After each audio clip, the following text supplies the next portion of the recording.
ਜੱਸੇ ਕੋਲੋਂ ਜਿੰਨੀ ਲਾਪਾ ਹੋ ਸਕਦੀ ਸੀ ਸਵੀਟੀ ਦੀ, ਉਸਨੇ ਪੂਰੀਆਂ ਰੀਝਾਂ ਨਾਲ ਅਗਲੀਆਂ ਪਿਛਲੀਆਂ ਕਸਰਾਂ ਕੱਢ ਦਿੱਤੀਆਂ ਸਨ।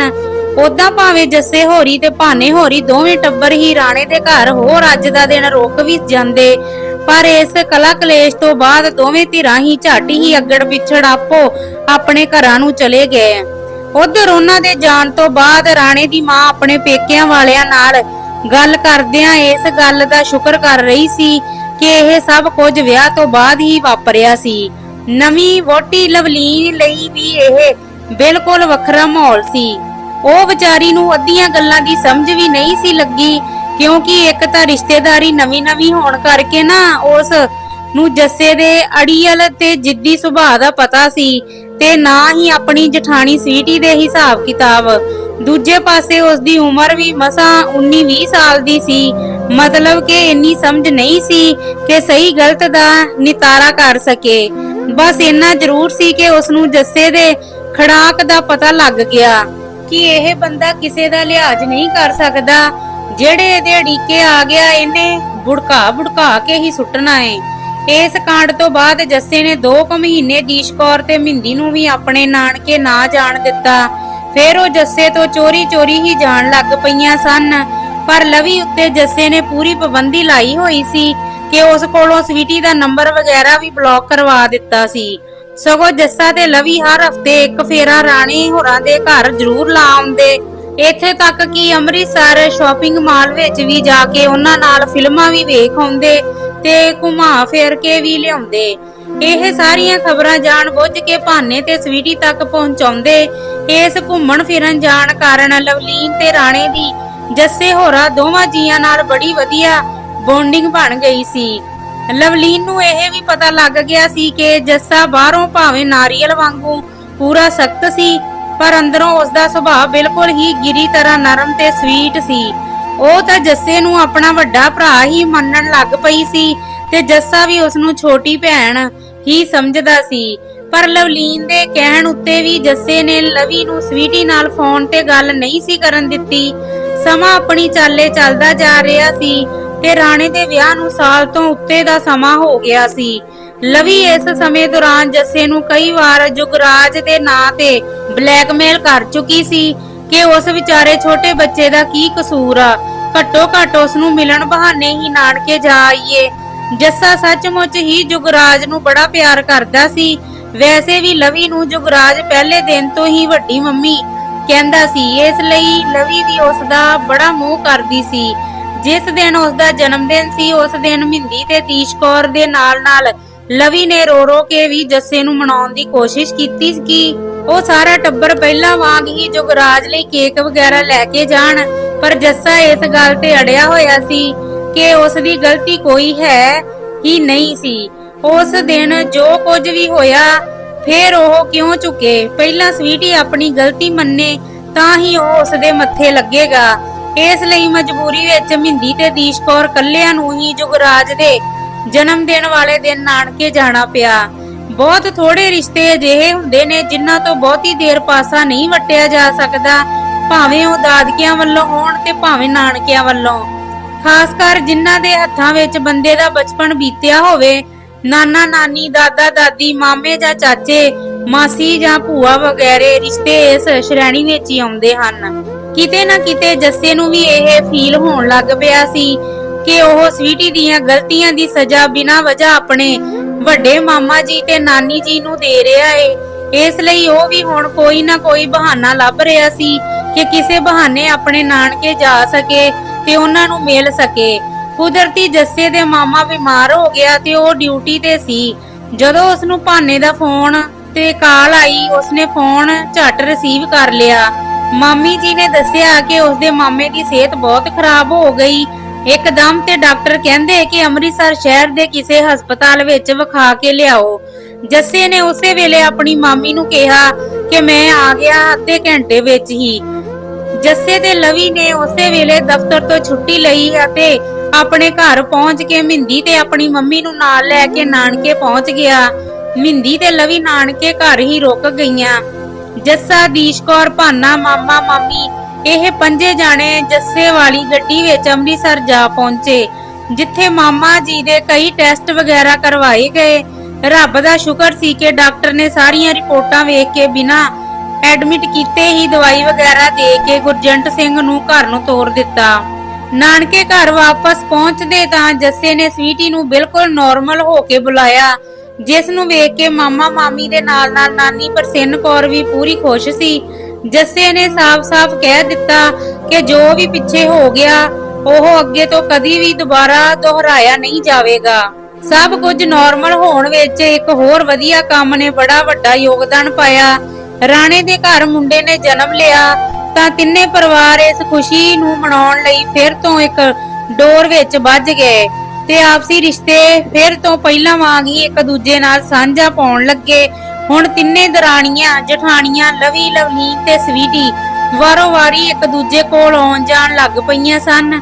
ਖੁੱਲ ਕੇ ਹੱਸਦੀਆਂ ਖੇਡਦੀਆਂ ਤੇ ਆਪੋ ਆਪਣੀਆਂ ਸੱਸਾਂ ਦੀਆਂ ਚੰਗੀਆਂ ਚੁਗਲੀਆਂ ਮਾਰਦੀਆਂ। ਇਹਨਾਂ ਤਿੰਨਾਂ ਨੂੰ ਹੱਸਦਿਆਂ ਖੇਡਦਿਆਂ ਵੇਖ ਕੇ ਨਾ ਹੀ ਦੀਸ਼ ਕੌਰ ਲਵੀ ਦੀ ਸੱਸ ਨੂੰ ਕੋਈ ਵੀ ਤੰਗੀ ਪਰੇਸ਼ਾਨੀ ਹੁੰਦੀ ਤੇ ਨਾ ਹੀ ਸੁਖਵੰਤ ਕੌਰ ਸਵੀਟੀ ਦੀ ਸੱਸ ਨੂੰ, ਪਰ ਲਵਲੀਨ ਦੀ ਸੱਸ ਨੂੰ ਹਮੇਸ਼ਾ ਹੀ ਇਸ ਗੱਲ ਉੱਤੇ ਬੜੀ ਖਿਝ ਚੜ੍ਹਦੀ ਸੀ। ਇਸੇ ਲਈ ਉਹ ਇਹਨਾਂ ਦੀ ਹੋਣ ਵਾਲੀ ਹਰ ਮੁਲਾਕਾਤ ਤੋਂ ਬਾਅਦ ਆਪਣੇ ਪੁੱਤ ਰਾਣੇ ਨੂੰ ਲੁੱਤੀਆਂ ਲਾ ਕੇ ਭੜਕਾਉਂਦੀ ਤੇ ਲਵਲੀਨ ਨਾਲ ਉਸ ਦੀ ਲੜਾਈ ਕਰਵਾ ਦਿੰਦੀ। ਰਾਣੇ ਦਾ ਸੁਭਾਅ ਵੀ ਥੋੜਾ ਜਿਹਾ ਜ਼ਿਆਦਾ ਹੀ ਮਾਂ ਪੱਖੀ ਸੀ, ਜਿਸ ਨੂੰ ਅੰਗਰੇਜ਼ੀ ਵਿੱਚ ਮੋਮਸੋ ਬੁਆਏ ਕਿਹਾ ਜਾਂਦਾ ਏ। ਪਰ ਫਿਰ ਵੀ ਉਹ ਕਦੇ ਵੀ ਲਵਲੀਨ ਨੂੰ ਸਵੀਟੀ ਜਾਂ ਲਵੀ ਭਰਜਾਈ ਨਾਲ ਗੱਲ ਕਰਨ ਜਾਂ ਮਿਲਣ ਤੋਂ ਨਾ ਵਰਜਦਾ। ਉਹ ਗੱਲ ਵੱਖਰੀ ਸੀ ਕਿ ਰਾਣਾ ਵੀ ਹਮੇਸ਼ਾ ਲਵਲੀਨ ਨੂੰ ਇਹੋ ਗੱਲ ਸਮਝਾਉਂਦਾ ਰਹਿੰਦਾ ਕਿ ਸਵੀਟੀ ਤੋਂ ਥੋੜਾ ਕੋ ਬਚ ਕੇ ਹੀ ਰਿਹਾ ਕਰ, ਕਿਉਂਕਿ ਉਹ ਬਹੁਤ ਚਲਾਕ ਆ। ਇਹੀ ਗੱਲ ਜੱਸਾ ਵੀ ਲਵੀ ਤੇ ਲਵਲੀਨ ਦੋਵਾਂ ਨੂੰ ਹਮੇਸ਼ਾ ਕਹਿੰਦਾ ਰਹਿੰਦਾ ਸੀ। ਇਸ ਦਾ ਸਭ ਤੋਂ ਵੱਡਾ ਕਾਰਨ ਇਹ ਸੀ ਕਿ ਜਦੋਂ ਵੀ ਸਵੀਟੀ, ਲਵੀ ਤੇ ਲਵਲੀਨ ਆਪਸ ਵਿੱਚ ਮਿਲ ਕੇ ਗੱਲਬਾਤ ਕਰਦੀਆਂ ਸਨ ਤਾਂ ਉਹ ਗੱਲਾਂ ਲੀਕ ਆਊਟ ਹੋ ਜਾਂਦੀਆਂ ਸਨ। ਭਾਵੇਂ ਇਸ ਪਿੱਛੇ ਦਾ ਅਸਲੀ ਕਾਰਨ ਨਾ ਰਾਣੇ ਨੂੰ ਪਤਾ ਸੀ ਤੇ ਨਾ ਹੀ ਜੱਸੇ ਨੂੰ। ਲੁਕਵਾਂ ਕਾਰਨ ਇਹ ਸੀ ਕਿ ਸਵੀਟੀ ਹਰ ਗੱਲ ਆਪਣੀ ਸੱਸ ਸੁਖਵੰਤ ਕੌਰ ਨੂੰ ਦੱਸ ਦਿੰਦੀ ਸੀ ਤੇ ਉਹ ਅੱਗੇ ਆਪਣੀ ਦਰਾਣੀ ਰਾਣੇ ਦੀ ਮਾਂ ਅਤੇ ਨਨਾਣ ਦੀਸ਼ ਕੌਰ ਜੱਸੇ ਦੀ ਮਾਂ ਨੂੰ ਦੱਸ ਦਿੰਦੀ ਸੀ, ਜਿਸ ਤੋਂ ਬਾਅਦ ਦੀਸ਼ ਕੌਰ ਤਾਂ ਕੋਈ ਬਹੁਤਾ ਰਿਐਕਸ਼ਨ ਨਹੀਂ ਸੀ ਕਰਦੀ ਹੁੰਦੀ, ਪਰ ਰਾਣੇ ਦੀ ਮਾਂ ਆਪਣੇ ਘਰ ਵਿੱਚ ਪੂਰਾ ਕਲੇਸ਼ ਪਾ ਲੈਂਦੀ ਸੀ। ਲਵਲੀਨ ਨੂੰ ਲੱਗਦਾ ਸੀ ਕਿ ਸ਼ਾਇਦ ਲਵੀ ਉਹ ਸਾਰੀਆਂ ਗੱਲਾਂ ਜੱਸੇ ਨੂੰ ਦੱਸਦੀ ਸੀ ਤੇ ਫਿਰ ਉੱਥੋਂ ਭੂਆ ਦੀਸ਼ ਕੌਰ ਰਾਹੀਂ ਉਸ ਦੀ ਸੱਸ ਤੱਕ ਪਹੁੰਚਦੀਆਂ ਸਨ, ਪਰ ਅਸਲ ਵਿੱਚ ਇਦਾਂ ਦੀ ਕੋਈ ਵੀ ਗੱਲ ਨਹੀਂ ਸੀ। ਜੱਸੇ ਕੋਲ ਤਾਂ ਪਹਿਲਾਂ ਹੀ ਦਾਜ ਵਿੱਚ ਮਿਲੀ ਕਾਰ ਹੈਗੀ ਸੀ, ਪਰ ਉਸਨੇ ਉਹ ਵੇਚ ਕੇ ਹੁਣ ਨਵੀਂ ਸਫਾਰੀ ਗੱਡੀ ਕਢਵਾ ਲਈ। ਉਧਰੋਂ ਰਾਣੇ ਨੇ ਵੀ ਸਵਿਫਟ ਗੱਡੀ ਲੈ ਲਈ ਸੀ। ਉਹਨਾਂ ਦੋਵਾਂ ਜਾਣਿਆਂ ਨੇ ਸਲਾਹ ਬਣਾਈ ਕਿ ਭਾਨੇ ਹੋਰਾਂ ਨੂੰ ਨਾਲ ਲੈ ਕੇ ਸ਼੍ਰੀ ਆਨੰਦਪੁਰ ਸਾਹਿਬ ਮੱਥਾ ਟੇਕਣ ਜਾਇਆ ਜਾਵੇ। ਇਸ ਗੱਲ ਲਈ ਸਵੀਟੀ ਨੇ ਝੱਟ ਹਾਮੀ ਭਰ ਦਿੱਤੀ ਤਾਂ ਸ਼ਨੀਵਾਰ ਅਤੇ ਐਤਵਾਰ 2 ਦਿਨ ਦਾ ਪ੍ਰੋਗਰਾਮ ਬਣਾ ਲਿਆ ਗਿਆ। ਸਵੀਟੀ, ਭਾਨਾ ਤੇ ਜੁਗਰਾਜ ਤਿੰਨੇ ਜਾਣੇ ਰਾਣੇ ਹੋਰਾਂ ਵਾਲੀ ਗੱਡੀ ਵਿੱਚ ਬੈਠ ਗਏ ਤੇ ਜੱਸੇ ਹੋਰਾਂ ਨੇ ਆਪਣੇ ਨਾਲ ਪ੍ਰਸੰਨ ਕੌਰ ਨੂੰ ਬਿਠਾ ਲਿਆ। ਡੇਰੀ ਅਤੇ ਘਰ ਦਾ ਕੰਮਕਾਰ ਵੇਖਣ ਲਈ ਮਜਬੂਰੀ ਵਸ ਗੁਰਜੰਟ ਸਿੰਘ ਤੇ ਸੁਖਵੰਤ ਕੌਰ ਨੂੰ ਘਰੇ ਹੀ ਰੁਕਣਾ ਪਿਆ। ਦੋਵੇਂ ਟੱਬਰ ਸ਼ਨੀਵਾਰ ਨੂੰ ਸਿੱਧੇ ਸ਼੍ਰੀ ਆਨੰਦਪੁਰ ਜਾ ਪਹੁੰਚੇ। ਉੱਥੇ ਦੇ ਸਾਰੇ ਗੁਰਦੁਆਰਾ ਸਾਹਿਬ ਵੇਖੇ। ਮੱਥਾ ਟੇਕਣ ਤੋਂ ਬਾਅਦ ਰਾਤ ਵੀ ਉੱਥੇ ਹੀ ਠਹਿਰੇ ਅਤੇ ਅਗਲੇ ਦਿਨ ਵਾਪਸੀ ਮੌਕੇ ਜਲੰਧਰ ਵਾਲੀ ਹਵੇਲੀ ਵੀ ਘੁੰਮ ਕੇ ਆਏ। ਇਹਨਾਂ 2 ਦਿਨਾਂ ਦੇ ਸਫ਼ਰ ਦੌਰਾਨ ਸਾਰਾ ਖਰਚਾ ਜੱਸਾ ਤੇ ਰਾਣਾ ਹੀ ਕਰਦੇ ਰਹੇ। ਖਾਸ ਕਰ ਜੁਗਰਾਜ ਜਾਂ ਸਹਿਜ ਰਾਣੇ ਦਾ ਮੁੰਡਾ ਲਈ ਲਵੀ ਤੇ ਜੱਸਾ ਹੀ ਵੱਧ ਤੋਂ ਵੱਧ ਖਰਚ ਕਰ ਰਹੇ ਸਨ। ਜਿੱਥੇ ਕਿਤੇ ਵੀ ਭਾਨੇ ਦੀ ਵਾਰੀ ਆਉਂਦੀ ਸੀ ਤਾਂ ਪ੍ਰਸੰਨ ਕੌਰ ਹੀ ਪੈਸੇ ਖਰਚਦੀ ਸੀ।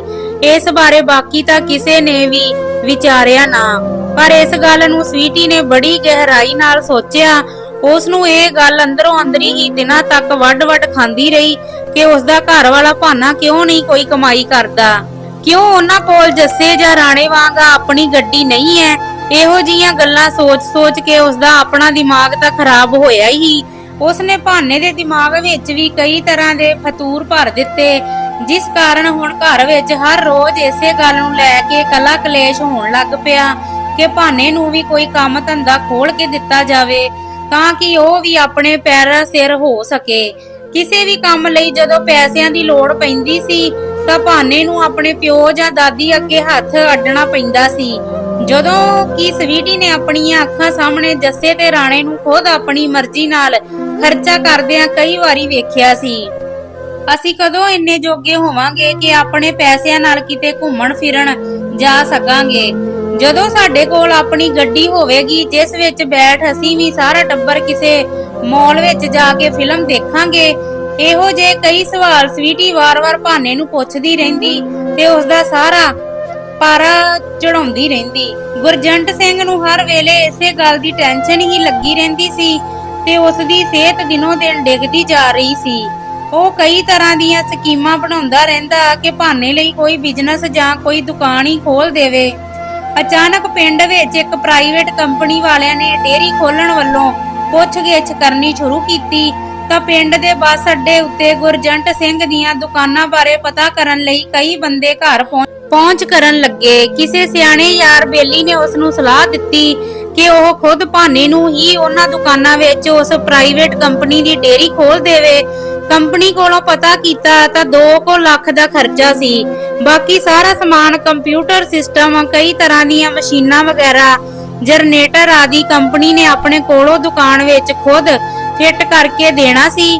ਪਹਿਲਾਂ ਕੰਪਨੀ ਨੇ ਦੁੱਧ ਦੇ ਹਿਸਾਬ ਨਾਲ ਕਮਿਸ਼ਨ ਹੀ ਦੇਣੀ ਸੀ ਤੇ ਜਦੋਂ ਕੰਪਨੀ ਵੱਲੋਂ ਲਾਈਆਂ ਮਸ਼ੀਨਾਂ ਵਗੈਰਾ ਦੇ ਪੈਸੇ ਪੂਰੇ ਹੋ ਜਾਣੇ ਸਨ ਤਾਂ ਫਿਰ ਸਾਰੀ ਦੀ ਸਾਰੀ ਕਮਾਈ ਡੇਅਰੀ ਮਾਲਿਕ ਦੀ ਆਪਦੀ ਹੋ ਜਾਣੀ ਸੀ।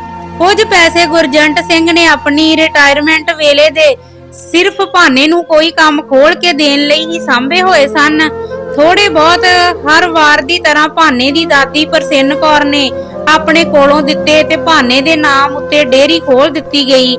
ਡੇਅਰੀ ਵਿੱਚ ਦੁੱਧ ਬਿਲਕੁਲ ਤਾਜ਼ਾ ਤੇ ਵਧੀਆ ਕੁਆਲਿਟੀ ਚੈੱਕ ਕਰਕੇ ਹੀ ਲਿਆ ਜਾ ਸਕਦਾ ਸੀ, ਜਿਸ ਕਾਰਨ ਦੁੱਧ ਦਾ ਰੇਟ ਵੀ ਆਮ ਨਾਲੋਂ ਕਿਤੇ ਵੱਧ ਸੀ। ਦੁੱਧ ਵੀ ਪੇਮੈਂਟ ਵੀ ਸਿੱਧੀ ਗਾਹਕਾਂ ਦੇ ਬੈਂਕ ਖਾਤਿਆਂ ਵਿੱਚੋਂ ਹੋਇਆ ਕਰਨੀ ਸੀ। ਮਤਲਬ ਕਿ ਇਸ ਡੇਅਰੀ ਵਿੱਚ ਦੁੱਧ ਪਾਉਣ ਦੇ ਬਹੁਤ ਹੀ ਵੱਖਰੇ ਤੇ ਵਧੀਆ ਫਾਇਦੇ ਸਨ। ਦਿਨਾਂ ਵਿੱਚ ਹੀ ਸਾਰਾ ਪਿੰਡ ਹੀ ਦੁੱਧ ਭਾਨੇ ਦੀ ਨਵੀਂ ਡੇਅਰੀ ਉੱਤੋਂ ਹੀ ਲਿਆਉਣ ਲੱਗ ਪਿਆ। ਉੱਤੋਂ ਭਾਨੇ ਹੋਰਾਂ ਖੁਦ ਵੀ 4-5 ਡੰਗਰ ਰੱਖੇ ਹੋਏ ਸਨ। ਉਹਨਾਂ ਦਾ ਦੁੱਧ ਵੀ ਵਧੀਆ ਮੁੱਲ ਤੇ ਵਿਕ ਰਿਹਾ ਸੀ। ਕੰਪਨੀ ਵਾਲਿਆਂ ਨੇ ਡੇਅਰੀ ਉੱਤੇ 2 ਬੰਦੇ ਰੱਖਣ ਵੱਲੋਂ ਕਿਹਾ ਸੀ, ਇੱਕ ਕੰਪਿਊਟਰ ਚਲਾਉਣ ਲਈ ਤੇ ਇੱਕ ਲੇਬਰ ਵਾਲਾ, ਜਿਨ੍ਹਾਂ ਦੋਵਾਂ ਨੂੰ ਤਨਖਾਹ ਕੰਪਨੀ ਵੱਲੋਂ ਹੀ ਮਿਲਿਆ ਕਰਨੀ ਸੀ। ਕੰਪਿਊਟਰ ਵਾਲੇ ਨੂੰ 5000 ਤੇ ਲੇਬਰ ਵਾਲੇ ਨੂੰ 2000। ਬਸ ਪੰਗਾ ਇੱਕੋ ਪੈ ਰਿਹਾ ਸੀ ਕਿ ਭਾਨੇ ਨੂੰ ਕੰਪਿਊਟਰ ਚਲਾਉਣਾ ਨਹੀਂ ਆਉਂਦਾ ਸੀ, ਇਸ ਲਈ ਇੱਕ ਕੰਪਿਊਟਰ ਵਾਲਾ ਮੁੰਡਾ ਵੀ ਕੰਮ ਉੱਤੇ ਰੱਖਣਾ ਪਿਆ, ਜਿਸ ਦੀ ਤਨਖਾਹ ਤਾਂ ਭਾਵੇਂ 5000 ਰੁਪਏ ਕੰਪਨੀ ਵੱਲੋਂ ਹੀ ਦੇਣੀ ਸੀ। ਪਰ ਇਹ ਗੱਲ ਭਾਨੇ ਦੇ ਨਾਲ ਗੁਰਜੰਟ ਸਿੰਘ ਨੂੰ ਵੀ ਚੁੱਭਦੀ ਸੀ ਕਿ ਕਿਤੇ ਭਾਨਾ ਖੁਦ ਕੰਪਿਊਟਰ ਚਲਾਉਣਾ ਸਿੱਖ ਲਵੇ ਤਾਂ ਇਹ 5000 ਵੀ ਭਾਨੇ ਨੂੰ ਹੀ ਮਿਲਨੇ ਸਨ। ਪਰ ਉਸ ਵੱਲੋਂ ਕਈ ਵਾਰ ਮੱਥਾ ਮਾਰਨ ਤੋਂ ਬਾਅਦ ਵੀ ਕੰਪਿਊਟਰ ਚਲਾਉਣ ਵਾਲਾ ਕੰਮ ਉਸਦੇ ਰੁੱਖ ਵਿੱਚ ਨਹੀਂ ਆਇਆ। ਹਫਤਾ ਕੋ ਸਵੀਟੀ ਨੇ ਵੀ ਡੇਅਰੀ ਵਿੱਚ ਲਗਾ ਕੇ ਭਾਨੇ ਨੂੰ ਸਮਝਾਉਣ ਦੀ ਕੋਸ਼ਿਸ਼ ਕੀਤੀ, ਪਰ ਗੱਲ ਸਿਰੇ ਨਹੀਂ ਚੜ ਸਕੀ। ਇਸ ਲਈ ਭਾਨੇ ਨੇ ਲੇਬਰ ਵਾਲਾ ਬੰਦਾ ਰੱਖਣ ਦੀ ਬਜਾਏ ਆਪ ਹੀ ਲੇਬਰ ਵਾਲਾ ਕੰਮ ਕਰਨਾ ਸ਼ੁਰੂ ਕਰ ਦਿੱਤਾ। ਸਾਰਾ ਸਾਂਭ ਸੰਭਾਲ ਦਾ ਕੰਮ ਭਾਨੇ ਵੱਲੋਂ ਖੁਦ ਹੀ ਕੀਤਾ ਜਾਂਦਾ ਸੀ, ਜਿਸ ਕਾਰਨ ਉਸ ਨੂੰ ਰਾਤ ਨੂੰ 10-11 ਆਮ ਹੀ ਵੱਜ ਜਾਂਦੇ ਸਨ, ਕਿਉਂਕਿ ਕੰਪਨੀ ਵਾਲਿਆਂ ਦੀ ਗੱਡੀ ਬਹੁਤੀ ਵਾਰ ਲੇਟ ਹੀ ਦੁੱਧ ਲੈਣ ਆਉਂਦੀ ਸੀ ਜਾਂ ਫਿਰ ਕਈ ਵਾਰੀ ਸਵੇਰ ਵੇਲੇ ਤੜਕੇ ਹੀ ਆ ਜਾਂਦੀ ਸੀ, ਜਿਸ ਦੀ ਸਾਰੀ ਦੌੜ ਭੱਜ ਭਾਨੇ ਨੂੰ ਖੁਦ ਕਰਨੀ ਪੈਂਦੀ ਸੀ।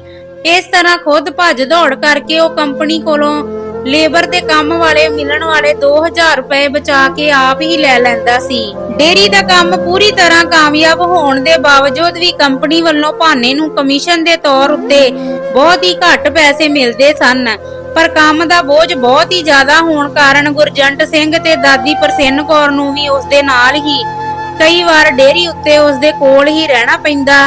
ਜਦੋਂ ਪੇਮੈਂਟ ਵਗੈਰਾ ਦਾ ਕੋਈ ਪੰਗਾ ਪੈਂਦਾ ਤਾਂ ਡੇਅਰੀ ਵਿੱਚ ਦੁੱਧ ਪਾਉਣ ਵਾਲੇ ਗਾਹਕਾਂ ਨਾਲ ਸਵੀਟੀ ਨੂੰ ਵੀ ਮਗਜਮਾਰੀ ਕਰਨੀ ਪੈਂਦੀ। ਪਰ ਪਿੰਡ ਵਾਲਿਆਂ ਤੇ ਭਾਨੇ ਹੋਰਾਂ ਦੇ ਰਿਸ਼ਤੇਦਾਰਾਂ ਨੂੰ ਇਹੀ ਲੱਗਦਾ ਸੀ ਕਿ ਭਾਨੇ ਦੀ ਡੇਅਰੀ ਕਾਫੀ ਚੱਲ ਗਈ ਹੈ। ਸਾਰੇ ਹੀ ਵਧਾਈਆਂ ਦਿੰਦੇ ਕਿ ਚਲੋ ਵਧੀਆ ਹੋ ਗਿਆ, ਭਾਨਾ ਵੀ ਕਿਸੇ ਕੰਮ ਧੰਦੇ ਲੱਗ ਗਿਆ ਏ। ਭਾਵੇਂ ਹੁਣ ਸਵੀਟੀ ਦਾ ਇਹ ਉਲਾਮਾ ਵੀ ਲੱਥ ਗਿਆ ਸੀ ਕਿ ਭਾਨਾ ਕੋਈ ਕੰਮ ਧੰਦਾ ਨਹੀਂ ਕਰਦਾ, ਪਰ ਅਜੇ ਵੀ ਭਾਨੇ ਦੀ ਸਾਰੀ ਕਬੀਲਦਾਰੀ ਦਾ ਬੋਝ ਗੁਰਜੰਟ ਸਿੰਘ ਤੇ ਪ੍ਰਸੰਨ ਕੌਰ ਦੇ ਮੋਢਿਆਂ ਉੱਤੇ ਹੀ ਪੈਂਦਾ ਸੀ। ਇਸ ਗੱਲ ਨੂੰ ਕੁਝ ਗਿਣੇ ਚੁਣੇ ਬੰਦੇ ਹੀ ਜਾਣਦੇ ਸਨ। ਇਹਨਾਂ ਬੰਦਿਆਂ ਵਿੱਚ ਰਾਣੇ ਤੇ ਜੱਸੇ ਦਾ ਪੂਰਾ ਟੱਬਰ ਆਉਂਦਾ ਸੀ। ਇੱਕ ਪਾਸੇ ਪ੍ਰਸੰਨ ਕੌਰ ਆਪਣੀ ਧੀ ਦੀਸ਼ ਕੌਰ ਨਾਲ ਘਰ ਦੇ ਸਾਰੇ ਭੇਤ ਸਾਂਝੇ ਕਰਦੀ ਸੀ ਤੇ ਦੂਜੇ ਪਾਸੇ ਪ੍ਰਸੰਨ ਕੌਰ ਦੀ ਪੈਨਸ਼ਨ ਜਿਸ ਖਾਤੇ ਵਿੱਚ ਆਉਂਦੀ ਸੀ ਉਸ ਖਾਤੇ ਨਾਲ ਰਾਣੇ ਦਾ ਮੋਬਾਈਲ ਨੰਬਰ ਅਟੈਚ ਸੀ, ਜਿਸ ਲਈ ਜਦੋਂ ਵੀ ਦਾਦੀ ਦੇ ਅਕਾਊਂਟ ਵਿੱਚੋਂ ਪੈਸੇ ਨਿਕਲਦੇ ਸੀ ਤਾਂ ਉਸੇ ਵੇਲੇ ਰਾਣਾ ਆਪਣੀ ਮਾਂ ਨੂੰ ਦੱਸ ਦਿੰਦਾ ਸੀ ਕਿ ਬੀਬੀ ਨੇ ਅੱਜ ਇੰਨੇ ਪੈਸੇ ਕਢਵਾ ਲਏ ਨੇ। ਹੁਣ ਜਦੋਂ ਵੀ ਜੱਸੇ ਤੇ ਰਾਣੇ ਦਾ ਟੱਬਰ ਆਪਸ ਵਿੱਚ ਇਕੱਠਾ ਹੁੰਦਾ ਜਾਂ ਪ੍ਰਸੰਨ ਕੌਰ ਨਾਲ ਮੇਲ ਮਿਲਾਪ ਕਰਦਾ ਤਾਂ ਸਿਰਫ ਦੋ ਹੀ ਮੁੱਦਿਆਂ ਉੱਤੇ ਗੱਲ ਕੀਤੀ ਜਾਂਦੀ। ਪਹਿਲਾ ਮੁੱਦਾ ਹੁੰਦਾ ਕਿ ਹੁਣ ਬੀਬੀ ਪ੍ਰਸੰਨ ਕੌਰ ਬਿਨਾਂ ਵਜ੍ਹਾ ਹੀ ਭਾਨੇ ਦੀਆਂ ਲੋੜਾਂ ਪੂਰੀਆਂ ਕਰਨ ਲਈ ਵਾਧੂ ਖਰਚਾ ਨਾ ਕਰੇ, ਕਿਉਂਕਿ ਭਾਨਾ ਹੁਣ ਖੁਦ ਕਮਾਈ ਕਰਦਾ ਏ। ਦੂਜਾ ਮੁੱਦਾ ਇਹ ਚੱਲਦਾ ਕਿ ਹੁਣ ਜੱਸਾ ਤੇ ਲਵੀ ਵੀ ਆਪਣਾ ਪਰਿਵਾਰ ਵਧਾਉਣ ਵੱਲੋਂ ਸੋਚਣ, ਭਾਵੇਂ ਉਹ ਪ੍ਰਸੰਨ ਕੌਰ ਹੋਵੇ ਜਾਂ ਲਵਲੀਨ, ਰਾਣੇ ਦੀ ਮਾਂ ਤੇ ਭਾਵੇਂ ਦੀਸ਼ ਕੌਰ। ਉਹ ਲਵੀ ਨੂੰ ਸਮਝਾਉਂਦੀਆਂ ਹੋਈਆਂ ਇਸੇ ਗੱਲ ਉੱਤੇ ਜ਼ੋਰ ਦਿੰਦੀਆਂ ਕਿ ਭਾਨਾ ਤੇ ਰਾਣਾ ਦੋਵੇਂ ਜੱਸੇ ਤੋਂ ਛੋਟੇ ਹੋਣ ਦੇ ਬਾਵਜੂਦ ਵੀ ਬੱਚਿਆਂ ਵਾਲੇ ਹੋ ਗਏ ਸਨ ਤੇ ਉਹ ਕਿਉਂ ਪਿੱਛੇ ਰਹਿ ਰਹੇ ਨੇ। ਇਸ ਕੰਮ ਵਿੱਚ ਲਵੀ ਉਹਨਾਂ ਨੂੰ ਇਹੀ ਕਹਿ ਕੇ ਹੱਸਦੀ ਰਹਿੰਦੀ ਕਿ ਜਦੋਂ ਪ੍ਰਮਾਤਮਾ ਨੇ ਝੋਲੀ ਭਰਨੀ ਹੋਈ ਆਪੇ ਭਰ ਦੇਣੀ ਹੈ, ਪਰ ਅਸਲੀ ਗੱਲ ਨਹੀਂ ਸੀ ਦੱਸ ਸਕਦੀ ਕਿ ਉਹਨਾਂ ਦੋਵਾਂ ਜੀਆਂ ਨੇ ਆਪਸ ਵਿੱਚ ਇਹ ਸਲਾਹ ਕੀਤੀ ਹੋਈ ਸੀ ਕਿ ਮਹਿੰਦੀ ਨੂੰ ਵਿਆਹ ਕੇ ਹੀ ਉਹ ਇਸ ਬਾਰੇ ਸੋਚਣਗੇ। ਦੀਸ਼ ਕੌਰ ਦਾ ਕੋਈ ਵੀ ਰਿਸ਼ਤੇਦਾਰ ਅਜਿਹਾ ਨਹੀਂ ਬਚਿਆ ਜਿਸ ਨੇ ਮਹਿੰਦੀ ਲਈ ਮੁੰਡੇ ਦੀ ਦੱਸ ਨਾ ਪਾਈ ਹੋਵੇ, ਪਰ ਹਰ ਵਾਰ ਕਿਸੇ ਨਾ ਕਿਸੇ ਗੱਲ ਕਰਕੇ ਰਿਸ਼ਤਾ ਸਿਰੇ ਨਹੀਂ ਸੀ ਚੜਦਾ। ਬਹੁਤੀ ਵਾਰ ਕਾਰਨ ਇਹੀ ਬਣਦਾ ਸੀ ਕਿ ਮੁੰਡਾ ਜ਼ਿਆਦਾ ਪੜ੍ਹਿਆ ਲਿਖਿਆ ਨਹੀਂ ਸੀ ਹੁੰਦਾ। ਜਿੱਥੇ ਵੀ ਦੱਸ ਪੈਂਦੀ ਸੀ ਜੱਸਾ ਤੇ ਲਵੀ ਉਸੇ ਵੇਲੇ ਦੀਸ਼ ਕੌਰ ਨਾਲ ਤੋਰ ਪੈਂਦੇ। ਕਈ ਵਾਰ ਇਹਨਾਂ ਤਿੰਨਾਂ ਵੱਲੋਂ ਸਭ ਕੁਝ ਓਕੇ ਹੋਣ ਦੇ ਬਾਵਜੂਦ ਵੀ ਮਹਿੰਦੀ ਐਨ ਆਖਰੀ ਮੌਕੇ ਉੱਤੇ ਨਾ ਕਰ ਦਿੰਦੀ, ਕਿਉਂਕਿ ਉਸ ਨੂੰ ਆਪਣੇ ਵੱਲੋਂ ਫਿਕਸ ਕੀਤੇ ਗਏ ਸਾਰੇ ਦੇ ਸਾਰੇ ਗੁਣਾਂ ਨਾਲ ਭਰਪੂਰ ਮੁੰਡਾ ਚਾਹੀਦਾ ਸੀ ਤੇ ਉਹ ਕਿਸੇ ਵੀ ਇੱਕ ਘਾਟ ਨੂੰ ਫੜ ਕੇ ਬਹਿ ਜਾਂਦੀ ਸੀ। ਫਿਰ ਚੰਗੀ ਭਲੀ ਮੰਨੀ ਦੀਸ਼ ਕੌਰ ਵੀ ਆਪਣੀ ਧੀ ਦੀ ਸਪੋਰਟ ਵਿੱਚ ਉਸ ਦੀ ਹਾਂ ਵਿੱਚ ਹਾਂ ਮਿਲਾਉਣ ਲੱਗ ਪੈਂਦੀ। ਇਸੇ ਚੱਕਰ ਵਿੱਚ ਕਈ ਬਹੁਤ ਹੀ ਵਧੀਆ ਰਿਸ਼ਤੇ ਵੀ ਮਹਿੰਦੀ ਦੀ ਅੜੀ ਕਾਰਨ ਹੱਥੋਂ ਨਿਕਲ ਗਏ ਸਨ। 2-3 ਰਿਸ਼ਤੇ ਤਾਂ ਸਵੀਟੀ ਨੇ ਹੀ ਦੱਸੇ ਸਨ, ਪਰ ਭੂਆ ਦੀਸ਼ ਕੌਰ ਹੋਰਾਂ ਦਾ ਹਿਸਾਬ ਕਿਤਾਬ ਵੇਖ ਕੇ ਉਸਨੇ ਆਪਣੇ ਰਿਸ਼ਤੇਦਾਰਾਂ ਨੂੰ ਪੱਕੇ ਤੌਰ ਉੱਤੇ ਹੀ ਸਾਫ਼ ਮਨਾ ਕਰ ਦਿੱਤਾ ਸੀ ਕਿ ਅੱਗੇ ਤੋਂ ਮਹਿੰਦੀ ਲਈ ਦੱਸ ਪਾਉਣ ਦੀ ਕੋਈ ਲੋੜ ਨਹੀਂ ਹੈ। ਇਹ ਕੱਲੀ ਸਵੀਟੀ ਦੀ ਸੋਚ ਨਹੀਂ ਸੀ, ਸਗੋਂ ਹਰ ਉਸ ਰਿਸ਼ਤੇਦਾਰ ਦੀ ਬਣ ਚੁੱਕੀ ਸੀ ਜਿਸ ਨੇ ਆਪਣੇ ਵੱਲੋਂ ਮਹਿੰਦੀ ਦਾ ਰਿਸ਼ਤਾ ਕਰਵਾਉਣ ਲਈ ਪੂਰੀ ਵਾਹੀ ਲਾਈ ਸੀ। ਮਹਿੰਦੀ ਦੀ ਉਮਰ ਹੌਲੀ-ਹੌਲੀ ਲੰਘਦੀ ਜਾ ਰਹੀ ਸੀ, ਪਰ ਉਹ ਇਸ ਪਾਸੇ ਬਿਲਕੁਲ ਵੀ ਧਿਆਨ ਨਹੀਂ ਸੀ ਦਿੰਦੀ। ਵੱਡਾ ਮਾਮਾ ਗੁਰਜੰਟ ਸਿੰਘ ਭਾਵੇਂ ਕਈ ਵਾਰ ਗੁੱਸੇ ਨਾਲ ਆਪਣੀ ਭੈਣ ਤੇ ਭਣੇਵੀ ਨੂੰ ਝਿੜਕ ਵੀ ਦਿੰਦਾ ਸੀ ਕਿ ਉਹ ਜਾਣ ਬੁੱਝ ਕੇ ਵੇਲਾ ਹੱਥੋਂ ਲੰਘਾਈ ਜਾ ਰਹੀਆਂ ਨੇ, ਪਰ ਇਸ ਮਾਮਲੇ ਵਿੱਚ ਮਹਿੰਦੀ ਨੂੰ ਆਪਣੀ ਨਾਨੀ ਪ੍ਰਸੰਨ ਕੌਰ ਦੀ ਪੂਰੀ ਹਿਮਾਇਤ ਹਾਸਲ ਸੀ। ਨਾਨੀ ਹਮੇਸ਼ਾ ਇਹ ਕਹਿੰਦੀ ਰਹਿੰਦੀ ਆਪੇ ਜਦੋਂ ਸਹੀ ਟਾਈਮ ਆਇਆ ਤਾਂ ਝਟ ਰਿਸ਼ਤਾ ਹੋ ਜਾਣਾ ਏ। ਇਸੇ ਲਈ ਜਦੋਂ ਵੀ ਸਵੀਟੀ ਲਵੀ ਤੇ ਲਵਲੀਨ ਇਕੱਠੀਆਂ ਹੁੰਦੀਆਂ ਸਨ ਤਾਂ ਉਹ ਪ੍ਰਸੰਨ ਕੌਰ ਦੀ ਕਾਫੀ ਬਖਤੋਈ ਕਰਦੀਆਂ ਕਿ ਇਹ ਸਿਆਣੀ ਬਿਆਣੀ ਹੋ ਕੇ ਵੀ ਆਪਣੀ ਦੋਤੀ ਮਹਿੰਦੀ ਨੂੰ ਸਗੋਂ ਸਿਰੇ ਚੜਾਉਂਦੀ ਰਹਿੰਦੀ ਆ। ਕੁਝ ਹੱਦ ਤੱਕ ਇਹ ਗੱਲ ਹੈ ਵੀ ਸਹੀ ਸੀ। ਜੱਸੇ ਦੀ ਸੋਚ ਅਨੁਸਾਰ ਇੱਕ ਹੋਰ ਤੱਥ ਵੀ ਸੀ ਜਿਹੜਾ ਕਿ ਮਹਿੰਦੀ ਦਾ ਰਿਸ਼ਤਾ ਨਾ ਹੋਣ ਦਾ ਕਾਰਨ ਸੀ। ਉਹ ਹਮੇਸ਼ਾ ਇਹ ਗੱਲ ਉਸ ਇਨਸਾਨ ਨੂੰ ਦੱਸਦਾ ਸੀ ਜਿਹੜਾ ਉਸ ਨੂੰ ਸਲਾਹ ਦਿੰਦਾ ਕਿ ਜਿਵੇਂ ਮਰਜ਼ੀ ਕਰਕੇ ਮਹਿੰਦੀ ਦਾ ਵਿਆਹ ਕਰ ਦੇਵੇ, ਨਹੀਂ ਤਾਂ ਕੱਲ ਨੂੰ ਬੜੀ ਮੁਸ਼ਕਲ ਹੋਵੇਗੀ। ਜੱਸੇ ਅਨੁਸਾਰ ਇੱਕ ਤਾਂ ਉਸ ਦੀ ਮਾਂ ਪਰਿਵਾਰ ਦੀਆਂ ਮਜਬੂਰੀਆਂ ਤੇ ਚੱਲਦਿਆਂ ਆਪਣੀ ਇੱਛਾ ਅਨੁਸਾਰ ਜ਼ਿਆਦਾ ਪੜ੍ਹ ਨਹੀਂ ਸੀ ਸਕਦੀ, ਤੇ ਦੂਜਾ ਬਚਪਨ ਤੋਂ ਲੈ ਕੇ ਜਵਾਨੀ ਤੱਕ ਉਸਨੇ ਆਪਣੇ ਘਰ ਪਰਿਵਾਰ ਅਤੇ ਆਂਢ ਗੁਆਂਢ ਦੇ ਸਮਾਜ ਵਿੱਚ ਇਹ ਵੇਖਿਆ ਸੀ ਕਿ ਕੁੜੀ ਤੇ ਮੁੰਡੇ ਵਿੱਚ ਬਹੁਤ ਫਰਕ ਰੱਖਿਆ ਜਾਂਦਾ ਸੀ। ਸਿਰਫ ਪੜ੍ਹਾਈ ਲਿਖਾਈ ਦੇ ਮਾਮਲੇ ਵਿੱਚ ਹੀ ਨਹੀਂ, ਸਗੋਂ ਹਰ ਪੱਖ ਤੋਂ ਮੁੰਡੇ ਨੂੰ ਵੱਧ ਅਹਿਮੀਅਤ ਦਿੱਤੀ ਜਾਂਦੀ ਸੀ। ਜਿਵੇਂ ਕਿ ਉਸ ਸਮੇਂ ਦੇ ਹਿਸਾਬ ਨਾਲ ਘਰ ਵਿੱਚ ਰੇਡੀਓ ਤੱਕ ਵੀ ਕੋਈ ਕੁੜੀ ਆਪਣੀ ਮਰਜ਼ੀ ਨਾਲ ਨਹੀਂ ਚਲਾ ਸਕਦੀ। ਇਹੋ ਜਿਹੇ ਹਾਲਾਤਾਂ ਨੂੰ ਪਿੰਡੇ ਉੱਤੇ ਹਟਾਉਣ ਤੋਂ ਬਾਅਦ ਦੀਸ਼ ਕੌਰ ਨੇ ਆਪਣੇ ਮਨ ਵਿੱਚ ਪੱਕੀ ਧਾਰ ਲਈ ਸੀ ਕਿ ਆਪਣੀ ਧੀ ਅਤੇ ਮੁੰਡੇ ਵਿੱਚ ਕੋਈ ਫਰਕ ਨਹੀਂ ਰੱਖਣਾ, ਸਗੋਂ ਆਪਣੀ ਕੁੜੀ ਨੂੰ ਬਰਾਬਰ ਦੇ ਹੱਕ ਦੇਣੇ ਨੇ। ਉਸ ਨੇ ਬਚਪਨ ਤੋਂ ਲੈ ਕੇ ਮਹਿੰਦੀ ਦੇ ਦਿਮਾਗ ਵਿੱਚ ਇਹ ਗੱਲ ਭਰ ਦਿੱਤੀ ਸੀ ਕਿ ਇਸ ਪਰਿਵਾਰ ਵਿੱਚ ਜੱਸੇ ਤੇ ਮਹਿੰਦੀ ਵਿਚਕਾਰ ਕੋਈ ਫਰਕ ਨਹੀਂ ਰੱਖਿਆ ਜਾਵੇਗਾ।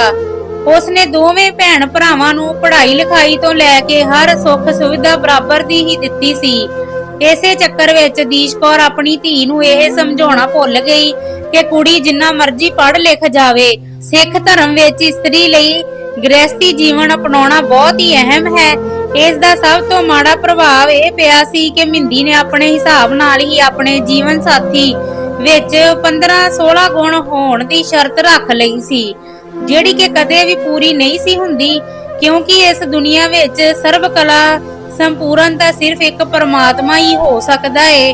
ਬਾਕੀ ਤਾਂ ਕੋਈ ਨਾ ਕੋਈ ਘਾਟ ਹੁੰਦੀ ਹੈ ਹਰ ਬੰਦੇ ਵਿੱਚ, ਤੇ ਮਹਿੰਦੀ ਇਸੇ ਘਾਟ ਨੂੰ ਮੋਹਰੇ ਰੱਖ ਕੇ ਚੰਗੇ ਭਲੇ ਰਿਸ਼ਤੇ ਦਾ ਮਿੰਟਾਂ ਵਿੱਚ ਜਲੂਸ ਕੱਢ ਦਿੰਦੀ ਸੀ। ਜੱਸੇ ਦੀ ਇਸ ਸੋਚ ਨਾਲ ਹਰ ਕੋਈ ਸਹਿਮਤ ਤਾਂ ਹੋ ਜਾਂਦਾ ਸੀ, ਪਰ ਕੋਈ ਵੀ ਉਸ ਦੀ ਬੇਵਸੀ ਨੂੰ ਸਮਝ ਨਹੀਂ ਸੀ ਸਕਦਾ। ਉਹ ਵਿਚਾਰਾ ਤਾਂ ਇੰਨਾ ਮਜਬੂਰ ਸੀ ਕਿ ਧੱਕੇ ਨਾਲ ਵੀ ਮਹਿੰਦੀ ਨੂੰ ਵਿਆਹ ਨਹੀਂ ਸੀ ਸਕਦਾ। ਜਦੋਂ ਲਵੀ ਉਸ ਨੂੰ ਮਹਿੰਦੀ ਦਾ ਰਿਸ਼ਤਾ ਧੱਕੇ ਨਾਲ ਕਰਨ ਲਈ ਕਹਿੰਦੀ, ਤਾਂ ਵੀ ਉਹ ਜਵਾਬ ਦਿੰਦਾ ਕਿ ਇੱਕ ਪਿਓ ਦਾ ਹੱਕ ਹੁੰਦਾ ਏ ਕਿ ਉਹ ਚਾਹੇ ਤਾਂ ਆਪਣੇ ਧੀ ਪੁੱਤ ਦਾ ਰਿਸ਼ਤਾ ਧੱਕੇ ਨਾਲ ਕਰ ਸਕਦਾ ਹੈ, ਪਰ ਭਰਾ ਨੂੰ ਫਿਰ ਸਾਰੀ ਉਮਰ ਭੈਣ ਦੇ ਨਾਲ ਸਾਰੀ ਦੁਨੀਆ ਵੀ ਕੋਸਦੀ ਰਹਿੰਦੀ ਹੈ ਕਿ ਇਹਨੇ ਜਾਣ ਬੁੱਝ ਕੇ ਆਪਣੀ ਭੈਣ ਘਰੋਂ ਕੱਢ ਦਿੱਤੀ ਆ। ਇੱਕ ਵਾਰੀ ਜੱਸੇ ਹੋਰੀ ਸਾਰਾ ਟੱਬਰ ਨਾਨਕੇ ਆਏ ਹੋਏ ਸਨ, ਤਾਂ ਪ੍ਰਸੰਨ ਕੌਰ ਨੇ ਫੋਨ ਕਰਕੇ ਰਾਣੇ ਹੋਰਾਂ ਨੂੰ ਵੀ ਪਿੰਡ ਬੁਲਾ ਲਿਆ।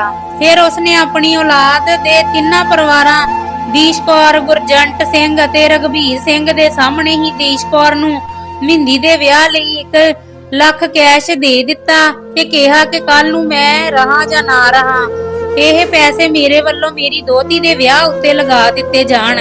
ਦੀਸ਼ ਕੌਰ ਤੇ ਮਹਿੰਦੀ ਦੇ ਨਾਲ-ਨਾਲ ਜੱਸਾ ਵੀ ਇਹ ਪੈਸੇ ਲੈਣ ਲਈ ਸਹਿਮਤ ਨਹੀਂ ਸਨ, ਪਰ ਨਾਨੀ ਨੇ ਉਹਨਾਂ ਦੀ ਨਾ ਮੰਨੀ ਤੇ ਧੱਕੇ ਨਾਲ ਹੀ ਪੈਸੇ ਆਪਣੀ ਧੀ ਨੂੰ ਫੜਾ ਦਿੱਤੇ।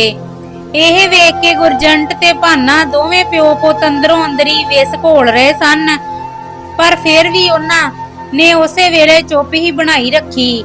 ਰਾਣੇ ਹੋਰਾਂ ਦੇ ਮਨਾਂ ਵਿੱਚ ਭਾਵੇਂ ਕੋਈ ਗੱਲ ਹੋਵੇ, ਪਰ ਉਸ ਮੌਕੇ ਉੱਤੇ ਉਹਨਾਂ ਸਾਰੇ ਜਾਣਿਆਂ ਨੇ ਪ੍ਰਸੰਨ ਕੌਰ ਦੇ ਇਸ ਕੰਮ ਬਦਲੇ ਉਸ ਦੀ ਵਡਿਆਈ ਹੀ ਕੀਤੀ। ਜਦੋਂ ਰਾਣੇ ਤੇ ਜੱਸੇ ਦਾ ਟੱਬਰ ਆਪੋ ਆਪਣੇ ਘਰਾਂ ਨੂੰ ਵਾਪਸ ਚਲੇ ਗਏ, ਤਾਂ ਉਸ ਰਾਤ ਸਵੀਟੀ ਨੇ ਇਹਨਾਂ ਪੈਸਿਆਂ ਨੂੰ ਲੈ ਕੇ ਘਰ ਵਿੱਚ ਪੂਰਾ ਹੰਗਾਮਾ ਖੜਾ ਕੀਤਾ। ਇਸ ਮਾਮਲੇ ਵਿੱਚ ਉਸ ਨੂੰ ਉਸ ਦੇ ਸੱਸ ਸਹੁਰੇ ਅਤੇ ਭਾਨੇ ਦੀ ਫੁੱਲ ਸਪੋਰਟ ਸੀ।